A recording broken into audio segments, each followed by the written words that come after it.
1947 সালের একটা রাত আমেরিকার ফিলাডেলফিয়া শহরের কাহিনী। NWIR নামে একটা মার্কেটিং এজেন্সি ছিল ওই সময়ে, এবং ওই মার্কেটিং এজেন্সিতে একটা কপিরাইটার কাজ করত। তো এই কপিরাইটারকে একটা দায়িত্ব দেওয়া হয় একদিন। দায়িত্বটা হলো, আমাদের একটা প্রোডাক্ট আছে, এই প্রোডাক্টের জন্য তোমার একটা ট্যাগ লাইন লিখতে হবে, একটা স্লোগান লিখতে হবে। তো কপিরাইটার কয়েকদিন টানা ভাবে, ওর মাথায় কিছু আসে না। এরকম ভাবতে ভাবতে ডেডলাইন চলে আসে। ডেডলাইনের দিনেও ও সারাদিন ভাবে, ওর মাথায় কোনো কিছু আসে না। ও বাসায় চলে যায়, তখন ও ভাবতেছে, হাতে নোটবুক, বাট তারপরে ও মাথায় ভালো কিছু আসতেছে না। যাই আসে কেটে দেয়, মজা লাগে না, ভাল লাগে না। এবং ঘুমানোর আগে ও আল্লাহকে বলে যে, god please send me a line বলে ও ঘুমায় যাবে, বিছানায় উঠছে, এরকম সময় ওর মাথায় একটা লাইন আসে। ওর নোটবুকটা নেয় এবং নোটবুকের মধ্যে এই বিখ্যাত লাইনটা লেখে, যে লাইনটা হলো, আর ডায়মন্ড ইজ ফর এভার। মজার ব্যাপার দেখেন, পরের দিন এই লাইনটা নিয়ে কেউ উত্তেজিত হয়নি। ও লাইনটা জমা দেয় এবং লাইনটা অ্যাকসেপ্টেডও হয়, এবং তারপরে মার্কেটিং ক্যাম্পেইন শুরুও হয়ে যায়। বাট অফিসের কেউ এটা নিয়ে কোনো উচ্চবাচ্য করে নাই। ফ্রান্সিস, যে কপিরাইটারের নাম, সে নিজেও এটা নিয়ে উচ্চবাচ্য করে নাই। তার নিজেরও মনে হয় নাই যে আমি এটা কেমন জিনিস করে ফেললাম। বাট তার থেকে 40 বছর পরে এই লাইনটা এত বিখ্যাত হয়, পুরা দুনিয়ায় মানুষজন ডায়মন্ড কেনা শুরু করে এই একটা লাইনের কারণে। এই লাইনটা পৃথিবীর কোটি কোটি মানুষকে এমন একটা পাথর কিনাইছে, যে পাথরের কোনো ইউটিলিটি নাই, যে পাথর দিয়ে কিছু করা যায় না, যে পাথরের সেরকম কোনো রিসেল ভ্যালুও নাই, পাথরটা দুর্লভও না। অ্যাডভার্টাইজিং এজ 1999 সালে এই স্লোগানটাকে, আর ডায়মন্ড ইজ ফর এভারকে, পৃথিবীর সেরা স্লোগান বলে ঘোষণা করে। আজকে আমি আপনাদেরকে বলবো হীরা কেন এত দামি, এবং আমাদের যে হীরা কিনতে হবে, আমাদের যে ডায়মন্ড কিনতে হবে, এই ব্রেন ওয়াশিংটা কিভাবে হলো। চলেন শুরু করা যাক। আচ্ছা, প্রথমেই বলি, আপনি হয়তো ভাবতেছেন যে ভাই, আমি তো হীরা কিনি না, আমি গোল্ড কিনি, হীরা নিয়ে আমার এত জানা টানার দরকার কি? এইখানে আপনার দুইটা জিনিস বুঝতে হবে। এক নম্বর জিনিস হলো, বাংলাদেশি মিডল ক্লাসে হীরার আংটি এখন খুবই নর্মাল ব্যাপার। ইনফ্যাক্ট এনগেজমেন্টে আমি একটা ডায়মন্ডের রিং দিব স্বামী ওয়াইফকে, এবং ওয়াইফ স্বামীকে, দুজনকে এখন ডায়মন্ডের রিং দেয়। অনেক সময় ওয়াইফ স্বামীকে নাও দিতে পারে, ওইটা গোল্ডও থাকতে পারে, বাট স্বামী যখন ওয়াইফকে দেয়, ওই রিংয়ের ভিতরে একটা ডায়মন্ডের পাথর থাকবে। এটা মোটামুটি নর্ম হয়ে গেছে এখন এনগেজমেন্টের জন্য। আর দুই নম্বর রিজন যে জন্য আপনার এই জিনিসটা জানা উচিত, সেটা হলো, এটা আসলে শুধু হীরার গল্প না। এটা এমন একটা কেস স্টাডি, যে কেস স্টাডিটা আপনি শুনলে আপনি অবাক হয়ে যাবেন, যে হীরাকে জনপ্রিয় করার জন্য পৃথিবীতে এই ঘটনাও ঘটানো হয়েছে। আচ্ছা, প্রথমেই আমরা সবচেয়ে বড় মিথটা দিয়ে শুরু করব, যেটা আপনি আমি হয়তো অনেকেই ভাবি, বাট এটা সত্য না। হীরা কোনো দুর্লভ জিনিস না। এখন এইটা শুনে আপনি ভাবতে পারেন, দুর্লভ জিনিস না তো আমি জানি, কারণ হীরা তো ল্যাবে হয়, ডায়মন্ড ল্যাবে হয়, আমি জানি। যেহেতু ল্যাবে হয় তার মানে দুর্লভ না। বাট যখন ল্যাবে হইতো না ডায়মন্ড, তখনও এটা কোনো দুর্লভ জিনিস ছিল না। মাটির নিচে কোটি কোটি হীরা পাওয়া যায়। হীরা কোনো আহামরি জিনিসই না। পৃথিবীতে প্রত্যেক বছর 10 থেকে 12 কোটি ক্যারট ডায়মন্ড শুধু মাটির নিচ থেকেই তোলা হয়। এবং এটা ডায়মন্ডের যে ল্যাব আছে ওগুলো বাদ দিয়ে আমি বলতেছি, অন্য যত পাথর আছে, রুবি বলেন, এমেরাল্ড বলেন, ইত্যাদিতে যত পাথর আছে, সব হীরার থেকে অনেক অনেক বেশি দুর্লভ। সো আপনার মাথায় যদি এটা থেকে থাকে যে হীরা অনেক দুর্লভ, হীরা সহজে পাওয়া যায় না, এই কারণে হীরার অনেক দাম, এটা পুরোপুরি একটা ভুল ধারণা। তো এই ভুল ধারণা আমাদের মাথার মধ্যে কে দিল, এবং এই ভুল ধারণা দিয়ে হীরার দাম আসলে কে বাড়াইলো, এটা জানার জন্য আমাদের একটু পিছনে যাইতে হবে। 1870 সালের আগে হীরা কিন্তু আসলেই দুর্লভ ছিল, হীরা পাওয়া যাইতো না। এবং 1870 সালের আগে পৃথিবীতে মেইনলি 2 জায়গায় হীরা পাওয়া যেত। একটা ছিল ইন্ডিয়ার গোলকান্ডা অঞ্চল বলে একটা অঞ্চল আছে, ওই অঞ্চলে হীরা পাওয়া যেত। এবং আপনারা জানেন যে পৃথিবীর সবচেয়ে জনপ্রিয় হীরা বলতে আমরা কোনটা বুঝি? কোহিনুর ডায়মন্ড। কোহিনুর ওই গোলকান্ডা থেকে আসছে। এবং ইন্ডিয়া ছাড়াও ব্রাজিলের কিছু জায়গা ছিল যেখানেও হীরা পাওয়া যেত। পুরা পৃথিবীতে এই 2টা জায়গা ছাড়া আর তেমন কোনো জায়গায় হীরা টিরা পাওয়া যাইতো না। যেহেতু এত দুর্লভ ছিল, এই কারণে ওই সময়ের রাজা রানী, রাজার ক্লোজ মানুষজন, তারাই শুধু হীরা ইউজ করতে পারতো। তারা তাদের জামার উপরে হীরার এই যে ব্রসের মতো জিনিস লাগাইতো, তারা তাদের মুকুটে হীরা লাগাইতো। কোহিনুর রিলেটেড কাহিনী তো আপনারা জানেনই, কোহিনুর একমাত্র হীরা না, এরকম অনেকগুলো হীরা আছে যেগুলো মুকুটে থাকতো, ওই রাজার সাথে অ্যাসোসিয়েটেড, ওই রানীর সাথে অ্যাসোসিয়েটেড, এবং বিভিন্ন হীরা টিরা নিয়ে কাহিনী আছে, ওগুলো ডিটেল আমরা যাবো না। বাট জাস্ট জানেন যে ওই সময় যেহেতু পুরো বছরে মাত্র কয়েক কেজি হীরা পাওয়া যেত, এই কারণে হীরার অনেক দাম ছিল, এবং লজিক্যাল, কোনো সমস্যা নাই এটায়। এখন মজার কাহিনীটা দেখেন, 1867 সালে জ্যাক বস নামে একটা ছেলে ছিল। ওই ছেলে সাউথ আফ্রিকার ছোট ছেলে, তেমন কোনো বড় ছেলে না, এবং ও নর্মালি সাউথ আফ্রিকায় খেলতেছিল। খেলতে খেলতে ও একটা বড় পাথর খুঁজে পায়, এবং ও পাথরটা হাতে নেয়, কারণ পাথরটা চকচক করতেছে। এবং পাথরটা যখন হাতে নেয়, তখন হাতে নিয়ে বুঝে নাই ফার্স্টে যে এটা কেমন, এরকম ভাবছে নর্মাল পাথর, তার মধ্যে একটা পাথর চকচক করতেছে, আমি এটা বাসায় নিয়ে যাই, এটা একটু স্পেশাল টাইপ পাথর হইতে পারে। ওই যে পাথরটাও সাউথ আফ্রিকায় নিছিল, ওই পাথরটার নাম হলো ইউরেকা ডায়মন্ড, পৃথিবীর সবচেয়ে বড় ডায়মন্ডগুলার একটা, যেটা প্রায় 21.5 ক্যারটের মতো। সো ওর এই পাথর খুঁজে পাওয়ার কাহিনীটা যখন ঘটে সাউথ আফ্রিকায়, এত বড় একটা পাথর খুঁজে পাওয়া গেছে সাউথ আফ্রিকায়, এর ইমিডিয়েট পরে যে ব্যাপারটা শুরু হয় সেটাকে বলা হয় ডায়মন্ড রাশ। ডায়মন্ড রাশ শুরু হওয়ার কাহিনীতে আমি আসতেছি, বাট আমি আপনাদের একটু ডি বিয়ারদের গল্পটা বলি। ডি বিয়ার হলো দুই ভাই, মানে অমুক ডি বিয়ার তমুক ডি বিয়ার, মেনলি দুই ভাই যারা ডাচ ছিল, নেদারল্যান্ডে থাকতো, চাষবাস করতো, এমনি নর্মাল জীবনযাপন করতো তারা। তো এই দুই ভাইয়ের যেহেতু ফার্ম ছিল, ওরা চাষবাস করতো। 1871 সালে ওদের ফার্মের নিচে হীরা পাওয়া যায় প্রথমে নেদারল্যান্ডে। যখন ওদের ফার্মের নিচে হীরা পাওয়া যায়, এরা তো ফার্মার, এরা চাষি, এদের হীরার প্রতি কোনো আগ্রহ নেই। তো এদের কাছে অনেক মানুষ আসা শুরু করে যে ভাই তোমার ফার্ম বেচবা নাকি, তোমার ফার্ম আমি খুঁড়বো, দেখবো আরও হীরা টিরা পাওয়া যায় নাকি। তো ফার্স্টে ওরা বলে যে আমার ফার্ম খুঁড়ে ফেললে আমি চাষবাস করবো কেমনে। এরপর ওরা বলে যে না, তোমাকে আমি এত টাকা দিয়ে তোমার ফার্ম কিনে নিব, তোমার এইসব চাষবাস নিয়ে সারা জীবন আর চিন্তাই করতে হবে না, তুমি বড়লোক হয়ে যাবা। তো ডিবিআর ভাইরা বলে যে ওকে, কোনো সমস্যা নেই। ওরা ওদের ফার্ম বেচে দেয় একজনের কাছে। কত টাকা বেচে দেয় জানেন? 6,600 পাউন্ডে। ওই খামার যারা কিনে, তারা ওই খামারের ভিতরে একটা গর্ত করে হীরা খোঁজার জন্য, মানে চারিদিক থেকে কোদাল দিয়ে খুঁড়তে খুঁড়তে একটা বিশাল গর্তের মতো হয়ে যায়। ওইটাকে বলে দ্য বিগ হোল। প্রায় 50,000 মানুষ মিলে 30 বছর ধরে ওই বিগ হোলটা বানাইছিল, এবং এই গর্ত থেকে টোটাল প্রায় 2700 কেজি সোনা পাওয়া গেছিল, জাস্ট ওই একটা গর্ত থেকেই। 1,36,00,000 ক্যারটের গোল্ড পাওয়া গেছিল, যেই জমি দুই ভাই বিক্রি করে দিছিল মাত্র 6,600 পাউন্ডে। সেই জমির ভিতরে প্রায় 1,00,00,000+ ক্যারটের ডায়মন্ড পাওয়া গেছে। আপনারা চিন্তা করেন কাহিনীটা। তো এখন আপনার প্রবলেমটা দেখেন, ডায়মন্ড দুর্লভ ছিল, এই কারণে ডায়মন্ডের অনেক দাম ছিল। এরপরে দেখা গেল র্যান্ডম সাউথ আফ্রিকার ভিতরে এক বাচ্চা একটা ডায়মন্ড খুঁজে পাইছে, নেদারল্যান্ডের ভিতরে এক জমির ভিতরে সবাই মিলে খুঁড়ে 1 কোটি ক্যারট ওই এক জমির ভিতরেই পাওয়া গেছে। তো ডায়মন্ড তো আর দুর্লভ থাকলো না, তাই না? আগে পুরো বছরে 1 কেজি 2 কেজি 3 কেজি ডায়মন্ড পাওয়া যাইতো, এখন এক জমির ভিতরেই পাওয়া যাচ্ছে 1 কোটি ক্যারট। সো কাহিনী ওলটপালট হয়ে যাওয়ার কথা না? 1870 সালে ঠিক এই কাহিনীটাই ঘটে। ডায়মন্ডের দাম পড়ে যাওয়া শুরু করে, সবার কাছে এই ডায়মন্ড আছে, ডায়মন্ড কোনো ব্যাপার না। এবং আমরা সাপ্লাই ডিমান্ডের যে বেসিক কার্ভ বুঝি, কোনো কিছুর সাপ্লাই যত বাড়ে সেই জিনিসের দাম আস্তে আস্তে কমে, এবং ডায়মন্ডের সাথে এটাই হওয়া শুরু হয়। ডায়মন্ডের সাথে যখন এই কাহিনী হচ্ছে, তখন আমাদের গল্পে নতুন একটা ক্যারেক্টার ঢুকে, যার নাম সিসিল রোডস। তো সিসিল রোডস গেছিল মেইনলি তুলার ব্যবসা করতে, এবং তুলার ব্যবসা করতে যায় ও দেখে যে এই জায়গায় মানুষজন একসাথে গর্ত খুঁড়তেছে। ওর ডায়মন্ডের প্রতি তেমন কোনো আগ্রহ ছিল না, ও তুলার ব্যবসায় আগ্রহী ছিল, এবং তুলার ব্যবসা ও ফেইলই করতেছিল, ওর তুলার ব্যবসা ভালো যাইতেছিল না। তো তুলার ব্যবসা করার সময় আশপাশে যেহেতু এই খোরাখুরির কাজ হচ্ছে, পুরা শহরের মানুষ, পুরা দেশের মানুষ খোরাখুরি নিয়ে কথাবার্তা বলতেছে, ও ভাবে যে আমি যাই দেখি না খোরাখুরি কেমন হয় একটু। ও খোরাখুরি দেখতে যায় আবিষ্কার করে যে যতই খুঁড়তেছে মানুষ মাটি, ততই মাটির নিচ থেকে পানি উঠতেছে। কারণ আমরা জানি যে মাটি যদি অনেক খোঁড়া হয়, মাটির নিচে তো পানি আছে, সো পানি আস্তে আস্তে উপরে ওঠা শুরু করে, এবং ওই পানির মধ্যে ডায়মন্ড খোঁজা খুব কঠিন। সো এর মাথায় একটা আইডিয়া আসে যে আমি ডায়মন্ড খুঁড়বো না, আমি পানির পাম্প বেচা শুরু করি, কারণ এই পানির পাম্প দিয়ে পানি যদি না সরানো হয় তাহলে ওরা কেউ ডায়মন্ড খুঁজে পাবে না। তো রোডস ওর তুলার ব্যবসা বন্ধ করে দেয়, তুলার ব্যবসা বন্ধ করে দিয়ে ও পানির পাম্প ভাড়া দেওয়া শুরু করে, এবং পানির পাম্প দিয়ে ওর যে টাকা জমা শুরু হয়, পানির পাম্প সবাই ভাড়া নিচ্ছে ওর কাছ থেকে, এবং অনেক টাকা ইনকাম করা শুরু করে। এই টাকা দিয়ে ও আস্তে আস্তে জমি কেনা শুরু করে, এবং এই জমিগুলো কার কাছ থেকে কিন্তু জানেন? অনেকেই আছে যারা খুঁড়তেছে, 1 মাস খুঁড়ছে, 2 মাস খুঁড়ছে, বাট কোনো ডায়মন্ড পায়নি। এখন ওই জমির তো তার আর কোনো ভ্যালু নাই, কারণ সে তো চাষবাসও করবে না, সে তো ফার্মারও না, সে আসছিল ডায়মন্ড খুঁজতে, খুঁড়ছে টুরছে, এখন এই জমির মধ্যে ডায়মন্ড নাই, সে এখন কী করবে? ওই জমি তার দরকার নেই, সেই জমি খুব কম দামে রোডসের কাছে বিক্রি করে দেয়। তো এইভাবে অনেক জমি যখন ওর কাছে জমে যায়, তখন ও ভাবে যে এখন এই জমি নিয়ে তো আমার কিছু করা উচিত, আর কত জমি কিনবো আমি। তো রথচাইল্ড পরিবারের কাছে যায়, যে বলে যে আমাকে আরও কিছু টাকা দাও, আমি একটা কোম্পানি শুরু করব। এবং তারপরে ও একটা কোম্পানি শুরু করে, যে কোম্পানির নাম দেওয়া হয় ডি বিয়ার্স কনসলিডেটেড মাইন্স। ডি বিয়ার্স কনসলিডেটেড মাইন্সের কাজ কি? ততদিনে কিন্তু এই লোক হীরার ব্যবসা মোটামুটি বুঝে ফেলছে, যদিও ও কোনোদিন নিজে হীরা উত্তোলন করে নাই, বাট ও ওর আশপাশে করতে দেখছে, যেহেতু পাম্প ভাড়া দিত। সো ও এই কোম্পানিটা যে শুরু করে, এই কোম্পানির কাজ কি? আমরা নিজেরা কখনো হীরা উত্তোলন করব না, মাটি খুঁড়বো না আমরা। মানুষ যখন মাটি খুঁড়ে হীরা উত্তোলন করবে, আমরা তার কাছ থেকে হীরা কিনবো, এবং তারপরে আমরা সাধারণ B2C মার্কেটে এই হীরাগুলা বেচবো। 1890 আসতে আসতে দেখা যায় যে ডি বিয়ার্স যে কোম্পানিটা, এই কোম্পানিটা পুরো পৃথিবীর 90% হীরার মার্কেট কন্ট্রোল করতেছে।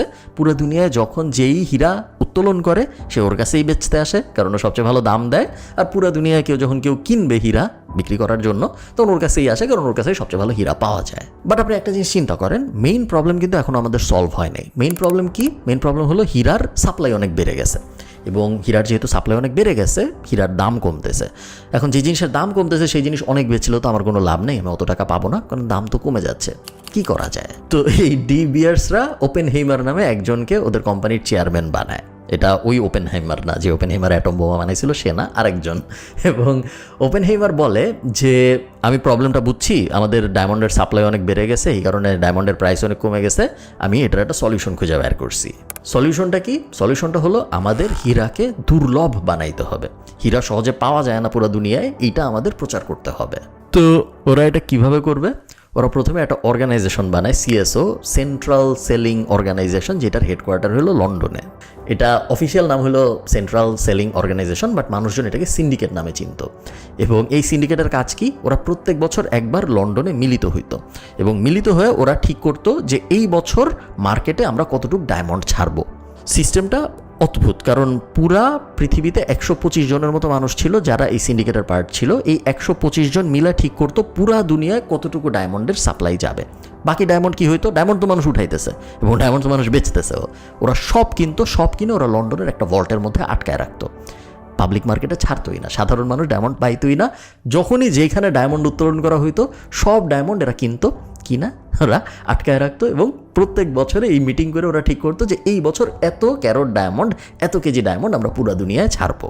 তো এখন মনে করেন আপনি নর্মাল একজন ব্যবসায়ী, আপনি ঠিক করলেন যে আমার শহরে আমি ডায়মন্ডের একটা দোকান খুলবো। তো আপনার ডি বিয়ার্সের কাছ থেকে ডায়মন্ড আনতে হবে, কারণ পুরো দুনিয়ার 90% ডায়মন্ড তো ওর কাছেই আছে। তো আপনি গেলেন ওর কাছ থেকে আনতে।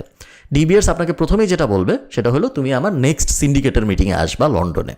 তো আপনি গেলেন, যাওয়ার পরে ডি বিয়ার্স আপনাকে একটা ব্রিফকেস ধরায় দেবে, ওই ব্রিফকেসের ভিতরে ডায়মন্ড থাকবে, এবং ডি বিয়ার্স আপনাকে বলবে যে তোমার এই ব্রিফকেসের ভিতরে যতটুকু ডায়মন্ড দিছি পুরো এক বছর তোমার শুধু এই ডায়মন্ডটুকুই বেচতে হবে, এর থেকে বেশি পাবা না তুমি। এখন তুমি ঠিক করো এটা তুমি কত দামে বেচতে চাও। তোমার এলাকায় ডিমান্ডের উপর ভিত্তি করে তুমি যত ইচ্ছা দাম চাও, বাট এর থেকে বেশি ডায়মন্ড তুমি পাবা না। তুমি যদি বলো যে এইরকম ডায়মন্ড না ওই রকম ডায়মন্ড আমি চাই, তাও আমি তোমারে দিব না। তোমারে যা দিছি তোমার এটাই বেচতে হবে। যদি তুমি রাজি না থাকো, এর পরের বছর থেকে আমি তোমার ডায়মন্ড বেচবো না। আমার কাছে যেহেতু ডায়মন্ডের 90% কন্ট্রোল, যদি তুমি আমার কাছ থেকে ডায়মন্ড কিনতে না পারো, তুমি র্যান্ডমলি কার কাছ থেকে ডায়মন্ড কিনবা না কিনবা, তোমার ব্যবসা ভালো হবে না। এইভাবে ওরা পুরা সাপ্লাইটা কন্ট্রোল করা শুরু করে। যেই বছর মানুষ একটু কম ডায়মন্ড চাচ্ছে, ওই বছর সবার ব্রিফকেসের ভিতরে কম ডায়মন্ড থাকে, ডিমান্ড বাড়তেই থাকে। আবার যে বছর মানুষ একটু বেশি ডায়মন্ড চাচ্ছে, ওই বছর আবার সবার ব্রিফকেসের ভিতরে একটু বেশি করে ডায়মন্ড দেওয়া হয়, যেন ওই ডিমান্ডের এবং সাপ্লাইয়ের ইকুইলিব্রিয়ামটা থাকে। খুব ভালো চলা শুরু করে ব্যবসা, সবাই বড়লোক হয়ে যাওয়া শুরু করে। যারাই ডায়মন্ডের ব্যবসার ভিতরে ছিল সবাই আস্তে আস্তে বড়লোক হয়ে যাওয়া শুরু করে। এবং এই করতে করতে করতে করতে সেকেন্ড ওয়ার্ল্ড ওয়ার শুরু হওয়ার কিছুদিন আগে আমেরিকায় শুরু হয় দ্য গ্রেট ডিপ্রেশন। শুরুতে আমেরিকায় শুরু হয় এবং তারপর পুরো দুনিয়ায় আস্তে আস্তে দ্য গ্রেট ডিপ্রেশন ছড়ায় পড়ে। তো গ্রেট ডিপ্রেশন যখন আসে তখন কি হয়? মানুষজনের টাকা পয়সা কমে যায়, এবং মানুষজনের যখন টাকা পয়সা আয় রোজগার কমে যায় তখন তো তারা ডায়মন্ড কিনবে না। সো ডায়মন্ডের কেনা কমতে থাকে এবং ডায়মন্ডের ডিমান্ড কমতে থাকে পুরো দুনিয়ায়। তো তখন এই কোম্পানি একটু টেনশনে পড়ে যায় যে কিরে ভাই, এত কিছু করে আমরা গুছাইলাম, এত সিন্ডিকেট বানালাম, হ্যান করলাম ত্যান করলাম, এখন ডিপ্রেশন আসলো, এখন মানুষ ডায়মন্ড কিনতেই চাইতেছে না একদম। কি করবো আমরা? আপনি বুঝেন আমি এমন একটা সময়ের কথা বলতেছি যে সময় কিন্তু এটা হলো 1930 সাল। ওই সময় কিন্তু ডায়মন্ডের আংটি দিত না কেউ কাউকে। ওই সময় যত বিয়ে হইতো বা যত এনগেজমেন্ট হইতো তার 10%-এরও কমের ভিতরে ডায়মন্ডের কোনো লেনাদেনা ছিল। বেশিরভাগ সময় অন্য কোনো পাথরের রিং দেওয়া হইতো, অনেক সময় কোনো রিং দেওয়াই হইতো না। ওই রকম সিচুয়েশনে যখন পুরা দুনিয়ার এই অবস্থা, তখন ওপেনহেইমার, যার কথা আমি বললাম একটু আগে, এর ছেলেকে দায়িত্ব দেওয়া হয় যে ভাই তুমি একটা মার্কেটিংয়ের স্ট্র্যাটেজি খুঁজে বের করো, কিভাবে আমরা পুরো দুনিয়ার ভিতরে ডায়মন্ডকে আবার জনপ্রিয় করতে পারি। ওই ছেলে যায় তারপরে ওই অ্যাড এজেন্সিটাকে হায়ার করে, যেই অ্যাড এজেন্সি আর ডায়মন্ড ইজ ফর এভার এই ট্যাগলাইনটা বানায়, যে ট্যাগলাইনটা আমি আপনাদের শুরুতে বলতেছিলাম ভিডিওর। এখন এই যে ওপেনহেইমারের ছেলে অ্যাড এজেন্সিকে যে ব্রিফটা দেয়, সেই ব্রিফটাকেও খুব কদর করে দেখা হয় যে এরকম ব্রিফ পৃথিবীর ইতিহাসে খুব কমই আছে। কেন? কারণ ওরা বলে যে ওরা তো B2B বিজনেস, সো ওরা অন্য ডায়মন্ড সেলারদেরকে বেচে, ওরা তো সরাসরি মানুষকে ডায়মন্ড বেচে না। সো অ্যাড এজেন্সির কাছে যায় বলে যে ভাই আমরা চাই তুমি এমন একটা ক্যাম্পেইন সাজাবা যেই ক্যাম্পেইনের কারণে মানুষের ডায়মন্ড কিনতে ইচ্ছা করবে অনেক। এবং একই সাথে মানুষের মনে হবে যে ডায়মন্ড অনেক দুর্লভ একটা জিনিস। কিন্তু আমি চাই না ক্যাম্পেইনের কোথাও তুমি আমাদের কোম্পানির নাম বলো বা অন্য কোনো কোম্পানির নাম বলো, কারণ দুনিয়ার যেই কোম্পানি থেকেই ও ডায়মন্ড কিনুক আমাদেরই লাভ। এখন এই মার্কেটিং এজেন্সি কি করা শুরু করে আপনি একটু শুনেন। ওরা হলিউডের যত অভিনেত্রী আছে সব অভিনেত্রীদের সাথে কন্ট্যাক্ট করা শুরু করে এবং বলে যে তোমার সামনে কি সিনেমা আসতেছে, তোমার সিনেমায় তোমার ওই যে গেট আপ টেট আপ থাকবে সেই গেট আপ টেট আপের সাথে পরার জন্য আমরা তোমাকে একটা হীরার আংটি গিফট করতেছি, ডায়মন্ডের রিং গিফট করতেছি। এই ডায়মন্ডের রিংটা তুমি পরবা সিনেমায়, তোমাকে অনেক সুন্দর লাগবে, সিনেমা শেষ হলে আবার আমাদের ফেরত দিয়ে দিও। ফ্রিতে লাখ লাখ ক্যারোটের ডায়মন্ডের রিং হলিউড সেলিব্রিটিদের দেওয়া হয়, ইউরোপিয়ান সেলিব্রিটিদের দেওয়া হয়, শুধু মুভি সেলিব্রিটিদের না মডেলদের দেওয়া হয়। মোটামুটি যেই পাবলিক ইমেজে সামনে আসে তার হাতেই দেখা যায় ডায়মন্ডের কিছু একটা আছে, তার গলায় দেখা যায় ডায়মন্ডের কিছু একটা আছে, তার কানেই দেখা যায় ডায়মন্ডের কিছু একটা আছে। এগুলো কিন্তু সব ধার দেওয়া হয়, এগুলো পরে আবার ফেরত নিয়ে নেয় সবার কাছ থেকে। এর থেকেও ভয়ঙ্কর কিছু কাজ করা শুরু করে ওরা। তো ওরা করে কি, যত স্ক্রিপ্ট রাইটার আছে মেনলি আমেরিকার বাট কিছু কিছু ইউরোপের এবং ব্রিটিশও স্ক্রিপ্ট রাইটারদের সাথে ওরা যোগাযোগ করা শুরু করে এবং বলে যে তুমি যে গল্প লিখতেছো, তুমি যে সিনেমা লিখতেছো, তুমি যে নাটক লিখতেছো খুব ভালো, তোমার নাটক গল্প খুব ভালো চলতেছে, এই নাটকের মধ্যে কি কোনো প্রপোজালের সিন আছে? তো ধরেন আপনি বললেন যে না, আমার নাটক সিনেমার মধ্যে তো কোনো প্রপোজালের সিন নাই, নায়ক নায়িকাকে প্রপোজ করতেছে এরকম কোনো সিন নাই। তো প্রথমে ওরা বলে যে আমি তোমাকে টাকা দিব, তুমি কোনোভাবে তোমার গল্পের ভিতরে একটা প্রপোজালের সিন ঢুকাইতে পারবা। তো কেউ কেউ রাজি হয়, বলে যে হ্যাঁ টাকা দিলে পারবো। তাদেরকে বলে যে ওকে খুবই ভালো কথা, তাহলে তুমি তোমার গল্পের ভিতরে প্রপোজালের সিনটা ঢুকাও এবং প্রপোজ যখন করবে এই হলো একটা ডায়মন্ডের রিং, এইটা দিতে বলবা। আর যাদের অলরেডি প্রপোজালের সিন ছিল তাদের জন্য তো কাজ আরও সহজ, ওদেরকে বলে যে তোমাদেরকে এত টাকা দিচ্ছি আর এই যে ডায়মন্ডের রিং, তোমার সিনেমার মধ্যে তো অলরেডি প্রপোজালের কাহিনী আছে, এখন তুমি জাস্ট মেক শিওর করবে যে প্রপোজাল যখন করতেছে স্বামী ওয়াইফকে মানে ছেলে মেয়েকে, তখন সে জানি এইভাবে ডায়মন্ডের রিংটা দিয়ে প্রপোজটা করে। শুধু এইখানে শেষ হয়ে গেলে আপনার মনে হইতো যে না কাহিনী মনে হয় শেষ, বাট কাহিনী শেষ না। ওরা প্রায় 10,000-এর মতো গেস্ট লেকচারার হায়ার করে, যে গেস্ট লেকচারাররা বিভিন্ন স্কুলে যাইতো এবং স্কুলে যেয়ে মেয়েদের সাথে কথা বলতো। মেয়েদের সাথে কী কথা বলতো জানেন? মেয়েদের সাথে কথা বলতো যে মেয়েদের কীরকম হওয়া উচিত, মেয়েদের কী কী জিনিস ডিমান্ড করা উচিত ছেলেদের কাছ থেকে, এবং বিভিন্ন জিনিস বলতো যে মেয়েদের সেলফ এস্টিম হাই থাকতে, মানে ভালো ভালো কথাও বলতো অনেক। বাট মাঝখানে ওরা কী বলতো জানেন? মাঝখানে ওরা বলতো যে সবসময় মনে রাখবা যখন কোনো ছেলে তোমাকে প্রপোজ করতেছে ওর হাতে একটা ডায়মন্ডের রিং থাকা উচিত, ওর হাতে যদি ডায়মন্ডের রিং না থাকে তার মানে ও আসলে তোমাকে ভালোবাসে না, তার সাথে তোমার কখনোই থাকা উচিত না। এবং এই জিনিস ওরা বছরের পর বছর চালায় যাতে করে সব মেয়েরা আস্তে আস্তে ব্রেন ওয়াশড হওয়া শুরু হয়। এই ক্যাম্পেইন বিশাল সাকসেসফুল হয়, যদিও অনেক সময় লাগে, 10 থেকে 15 বছরের মতো সময় লাগে, বাট এই ক্যাম্পেইন ভয়ঙ্করভাবে সাকসেসফুল হয়।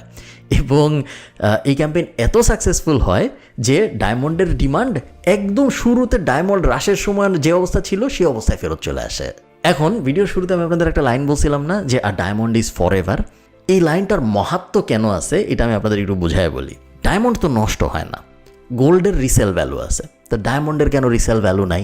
আপনি চিন্তা করেন, গোল্ডও একটা দুর্লভ জিনিস, ডায়মন্ডও একটা দুর্লভ জিনিস, গোল্ডও নষ্ট হয় না, ডায়মন্ডও কখনো নষ্ট হয় না। গোল্ডকে রিসেল করতে গেলে এত ভ্যালু পাওয়া যায়, কিন্তু আপনি আপনার ডায়মন্ড রিসেল করতে যান আপনি দেখবেন 30%, 40%, 50% নাই। এটার কাহিনীটা কি? এইটার কাহিনীতেই ফরএভার পার্টটা। গোল্ডকে কখনো ফরএভার ধরা হয় না, বাট ডায়মন্ডের মার্কেটিং এমনভাবে করা হয়েছে যে আর ডায়মন্ড ইজ ফরএভার। আপনার কাছে একটা ডায়মন্ড আসছে, বা diamond is girls best friend, আপনার কাছে একটা ডায়মন্ড আসছে মানে এটা আপনি কোনোদিন আর বেচবেন না, এটা আপনি রাখবেন আপনার মৃত্যু পর্যন্ত, এরপরে আপনি আপনার মেয়েকে দিবেন বা বোনকে দিবেন, সে আবার তার মেয়েকে দিবে বা বোনকে দিবে, বা নানি দিবে তার নাতনিকে, এবং এইভাবে এই জিনিস চলতে থাকবে নিজের পরিবারের ভিতরে, নিজের বন্ধুবান্ধবের ভিতরে, নিজের আত্মীয় স্বজনের ভিতরে। এইটা আর কখনো মার্কেটে যাবেই না। এবং এই ব্যাপারটা যে ডায়মন্ড ইজ ফর এভার, এই ব্যাপারটা এমনভাবে সবার ব্রেনে ঢুকানো হয়েছে যে আপনি চাইলেও এখন ডায়মন্ড বিক্রি করে ভালো প্রফিট গেইন করতে পারবেন না, আপনার লস হবে, এবং কত বড় লসে কত ছোট লসে ডিপেন্ড করে আপনি দুনিয়ার কোন জায়গায় ডায়মন্ড বিক্রির চেষ্টা করতেছেন। আরেকটা মজার মার্কেটিংয়ের জিনিস আমি আপনাদের বলি ভিডিওটা শেষ করার আগে, যে একটা কথা খুব প্রচলিত আছে যে আপনার 2 মাসের বেতনের সমপরিমাণ হওয়া উচিত একটা ডায়মন্ডের রিংয়ের দাম যদি আপনি কাউকে প্রপোজ করতে চান। এটা আমেরিকান ওয়েস্টার্ন কনসেপ্ট। এটা প্রথমে ছিল 1 মাসের বেতন। যখন ফার্স্ট ওয়ার্ল্ড ওয়ার চলে তখন ডিবিআর যখন মার্কেটিং ক্যাম্পেইন সাজাচ্ছে তখন ওরা বলে যে সবসময় এই মেসেজটা প্রচার করার চেষ্টা করবা, সব ওদের যত অ্যাসোসিয়েটেড আছে সবাইকে এটা বলে যে সবসময় এই মেসেজটা প্রচার করার চেষ্টা করবা যে তুমি যদি অ্যাটলিস্ট তোমার 1 মাসের বেতন খরচ না করো একটা ডায়মন্ডের রিং কেনার জন্য, তার মানে তুমি ওই মেয়েকে ভালোবাসো না। এটা ছিল ফার্স্ট ওয়ার্ল্ড ওয়ারের সময়। তো সেকেন্ড ওয়ার্ল্ড ওয়ার যখন শেষ হয় 49, 45, 50 এই সময়ে এসে 1900, তখন দেখা যায় দুনিয়ার অবস্থা তো আস্তে আস্তে ভালো হইতেছে। তখন মার্কেটিংয়ের ক্যাম্পেইন চেঞ্জ হয়ে যায়। তখন বলা শুরু করে যে তুমি যদি অ্যাটলিস্ট তোমার 2 মাসের বেতন সমপরিমাণ টাকা একটা ডায়মন্ডের পিছনে খরচ না করো, তাইলে আসলে তুমি ওই মেয়েকে ভালোবাসো না। এরপরে ওরা যখন জাপানে লঞ্চ করে ডায়মন্ড, জাপানে বিভিন্ন অ্যাফিলিয়েট প্রতিষ্ঠানের সাথে ওরা কাজ করা শুরু করে, দেখা যায় জাপানের মানুষ তো বেশ বড় লোক। তো তখন ওরা পুরো দুনিয়ার জন্য 2 মাস, বাট জাপানের জন্য আলাদা একটা মেসেজিং ক্যাম্পেইন সাজায়, যেখানে ওরা বলে যে তুমি যদি একজন জাপানিজ হও এবং তুমি যদি তোমার বছরের 3 মাসের বেতনের সমপরিমাণ টাকা ডায়মন্ডের পিছনে খরচ না করো, তাইলে তুমি মনে হয় ওই মেয়েকে ভালোবাসো না। 1967 সালে জাপানের 5%-এর কম মানুষের কাছে হীরা ছিল, এবং 1980 সাল আসতে আসতে এটা 60% হয়ে যায়। আমি যদি আপনাদের ডায়মন্ডের গল্প বলতে থাকি, এটা এত ইন্টারেস্টিং একটা মার্কেটিংয়ের কেস স্টাডি যে এই গল্প কখনো শেষ হবে না। যেমন ধরেন সোভিয়েত ইউনিয়নে 1955 সালে, তখনও তো রাশিয়া হয় নাই, সোভিয়েত ইউনিয়ন আছে, ওইখানে একটা মাইন আবিষ্কার হয়, যে মাইনের ভিতরে ডায়মন্ড আছে। তো সোভিয়েত ইউনিয়ন তো আমেরিকার শত্রু, আমেরিকার কোম্পানি ছিল ডি বিয়ার্স, এবং ওদের সাথে সোভিয়েত ইউনিয়নের কোনো কালাকে, ওই যে আমি একটু আগে আপনাদের বলতেছিলাম না যে 90% পুরো দুনিয়ার ডায়মন্ড এই একটা কোম্পানি কন্ট্রোল করে, সোভিয়েত ইউনিয়নের ওই মাইন থেকে যা উঠানো হয় ওটা 90%-এর বাইরে। তো একটু সমস্যা হয়ে যায় যে এখন সোভিয়েতরাও ডায়মন্ড উঠানো শুরু করছে, আবার যদি পুরো দুনিয়ায় ডায়মন্ডের ইমব্যালেন্স চলে আসে তাহলে তো সমস্যা হবে আমাদের। তো তখন শীতল যুদ্ধ চলতেছে, কোল্ড ওয়ার চলতেছে, এর মধ্যেই ডি বিয়ার্স যায় সোভিয়েত ইউনিয়নের সাথে চুক্তি করে যে ভাই তোমার দেশ আমার দেশ যুদ্ধ করতেছে, কোনো সমস্যা নেই, যুদ্ধ করে মরে যাও, কোনো কিছু যায় আসে না, বাট তোমার এই নতুন মাইনের ভিতর থেকে তুমি যত ডায়মন্ড উঠাবা সব ডায়মন্ড আমার কাছে বেচতে হবে, আমি ন্যায্য দামে কিনে নিব, তুমি পাবলিক মার্কেটে যাবা না, তুমি ডায়মন্ডের মার্কেট নষ্ট করবা না। তো সোভিয়েত ইউনিয়নের ওরা রাজি হয় ওরা ওদের মাইনের সব অ্যাক্সেস এই কোম্পানিকে বিক্রি করে দেয়। প্রবলেম হলো ওই মাইনের ভিতর থেকে যত ডায়মন্ড উঠে ওগুলো সব ছোট ছোট ডায়মন্ড, আধা ক্যারট, কখনো কখনো আধা ক্যারটেরও কম। তো এত ছোট ডায়মন্ড দিয়ে তো কিছু করা যায় না। তো এই কোম্পানিটা বিপদে পড়ে যায় যে আমরা তো তাড়াহুড়ায় উত্তেজনায় কিনে ফেলছি, কারণ আমরা চাই না যে ওরা বাইরের মার্কেটে ছেড়ে দেখ ডায়মন্ড। বাট এই ডায়মন্ডগুলো এত ছোট যে এগুলো আমরা নর্মালি বেচতেও পারবো না। তো আমরা কী করব? এতদিন ধরে আমরাই তো সবাইকে বলছি যে তোমার ডায়মন্ড যত বড় হবে তত তুমি ভালোবাসো, এটা প্রমাণ পাবে। ডায়মন্ড আংটির ভিতরের সাইজ যত বড় তত বোঝা যায় যে হ্যাঁ এই ছেলেটা আসলে ওই মেয়ের জন্য অনেক কেয়ার করে, এই কারণে এত বড় ডায়মন্ড কিনছে। এখন আমরা একটা মাইন কিনছি যে মাইনের ভিতরে সব ডায়মন্ড ছোট ছোট। এখন আমরা কি করব? অনেক চিন্তাভাবনা করে, অনেক গবেষণা করে, অনেক মার্কেটিং স্ট্র্যাটেজি বানায় ওরা একটা নতুন ধরনের রিং আবিষ্কার করে, আংটি আবিষ্কার করে, যেটা নাম দেওয়া হয় ইটারনিটি রিং। ইটারনিটি রিংয়ের বৈশিষ্ট্য কি? ইটারনিটি রিংয়ের বৈশিষ্ট্য হলো এই আংটির ভিতরে একটা বড় পাথর থাকবে না, অনেকগুলো ছোট ছোট পাথর থাকবে। তো এই আংটি কাকে বিক্রি করার চেষ্টা করা হবে? এই আংটি তাদের বিক্রি করার চেষ্টা করা হবে যারা অলরেডি ম্যারিড বা অলরেডি কমিটেড, এবং বলা হবে যে তোমার স্বামী কি তোমাকে এখনও পছন্দ করে, তোমার স্বামী কি তোমাকে ইটারনিটি পর্যন্ত পছন্দ করবে, মৃত্যু পর্যন্ত পছন্দ করবে, মৃত্যুর পরেও পছন্দ করবে। প্রমাণ কি? প্রমাণ তো নাই। তাহলে এই ইটারনিটি রিং দিতে বলো। যদি ইটারনিটি রিং দেয় ছোট ছোট ডায়মন্ডওয়ালা, তাহলে বোঝা যাবে যে তোমার স্বামী তোমাকে মৃত্যু পর্যন্ত পছন্দ করে। যদি না দেয় তার মানে করে না। ঠিক আছে, তোমার একটা বড় ডায়মন্ডওয়ালা রিং দিছিল, বাট ওটা ছিল এনগেজমেন্টের জন্য। এখন বিয়ের 5 বছর হয়ে গেছে, এখন বিয়ের 7 বছর হয়ে গেছে, এখনও পছন্দ করে, এটার প্রমাণ কি? ইটারনিটি রিং দিতে বলো। এই কেস স্টাডি আমি আপনাদের যত বলবো চলতেই থাকবে। একবার একটা মাইন পাওয়া যায় যেটার ভিতরে শুধু ব্রাউন ডায়মন্ড আসা শুরু করে, মানে ওই মাটি খুললে দেখা যায় শুধু ব্রাউন কালারের ডায়মন্ড। সো নর্মাল ডায়মন্ড না, নর্মাল ডায়মন্ড এতদিন ধরে যেগুলোর মার্কেটিং করা হয়েছে ওগুলো না। সো কী করা যায়? অনেক চিন্তাভাবনা করে নাম দেওয়া হয় শ্যাম্পেইন ডায়মন্ড। দেখা যায় যে শ্যাম্পেইন ডায়মন্ডের দাম নর্মাল ডায়মন্ডের দামের থেকেও বেশি, জাস্ট ওই মার্কেটিংয়ের স্ট্র্যাটেজির কারণে। ডায়মন্ড নিয়ে কিন্তু অনেক রক্তাক্ত ইতিহাসও আছে। আপনারা অনেকে হয়তো ব্লাড ডায়মন্ড কনসেপ্টের সাথে পরিচিত। মেইনলি ডায়মন্ডের খনি দখল করে সেই খনিতে বাচ্চাদেরকে দিয়ে হীরা উত্তোলন করায়, সেই হীরা বিক্রি করে সেই বিক্রির টাকা দিয়ে অস্ত্র কেনার এই যে পুরো ইকোনমিটা, এটাকে বলা হয় ব্লাড ডায়মন্ড ইকোনমি। এবং এই ব্লাড ডায়মন্ড ইকোনমিটা একটা বড় কারণ ডায়মন্ডের কার্টেল, ওই যে ডায়মন্ডের সিন্ডিকেট, ওইটা ভাঙার পেছনে, কারণ মানুষ এটা একদম পছন্দ করে নাই। এরপরে যখন ক্যানাডায় ডায়মন্ড উত্তোলন শুরু হয়, এবং আরও কয়েক জায়গায়, বাট ক্যানাডায়ও যখন শুরু হয় এবং স্পেনেও যখন শুরু হয়, তখন এরকম কয়েকটা দেশ বলে যে আমরা এই কার্টেলে যুক্ত হব না, কারণ আমরা কনফ্লিক্টওয়ালা ডায়মন্ড বেচতে চাই না, যে আমার ডায়মন্ড শুধু একটা কোম্পানিকেই বেচতে হবে, ওই কাবঝাপের ভিতরে আমি যাইতে চাই না। এবং তারপর ওরাও আলাদা হয়ে যাওয়া শুরু করে। ওটাও আর একটা বড় কারণ হিসেবে ধরা হয় কেন ডায়মন্ডের সিন্ডিকেট ভাঙছে। এবং থার্ড কারণ, যেটা আপনারা সবাই জানেন, সেটা হলো ল্যাব গ্রোন ডায়মন্ড। যখন ল্যাবে আস্তে আস্তে ডায়মন্ড বানানো শুরু হয়, তখন আস্তে আস্তে সবাই বুঝে যে না, এই ডায়মন্ড তো দুইটাই মোটামুটি আইডেন্টিক্যাল। তারপরেও কিন্তু ওরা অনেক চেষ্টা করছে যে ল্যাব ডায়মন্ড আসলে আসল ডায়মন্ড না, আসল ডায়মন্ড সেইটাই যেটা 1000 বছর ধরে মাটির নিচে হয়েছে। এরকম অনেক মার্কেটিং মেসেজিং চালানো হয়েছে, যেগুলা অনেক ক্ষেত্রে কাজও করছে। এই সব কিছুর পরে আজকের দিনে ডিবিয়ার্সের কাছে পুরো দুনিয়ার মাত্র 30%-এর মতো ডায়মন্ডের কন্ট্রোল থাকে, যেটা একসময় ছিল 90%। সো এই কারণে এখন আর ডায়মন্ড কার্টেল সেই রকম কার্টেল হিসেবে নাই, যেটা মাত্র 100 বছর আগেও ছিল। সো হ্যাঁ, এই হলো হীরার গল্প। আমার খুবই ফ্যাসিনেটিং লাগে ডায়মন্ডের এই পুরা কাহিনীটা। আমাকে আপনারা জানাবেন যে আপনাদের কেমন লাগে। আপনাদের যদি ভালো লাগে তাহলে আমি এরকম আরও কিছু ইন্টারেস্টিং গল্প আপনাদের বলার চেষ্টা করব। ভালো থাকেন, টাটা।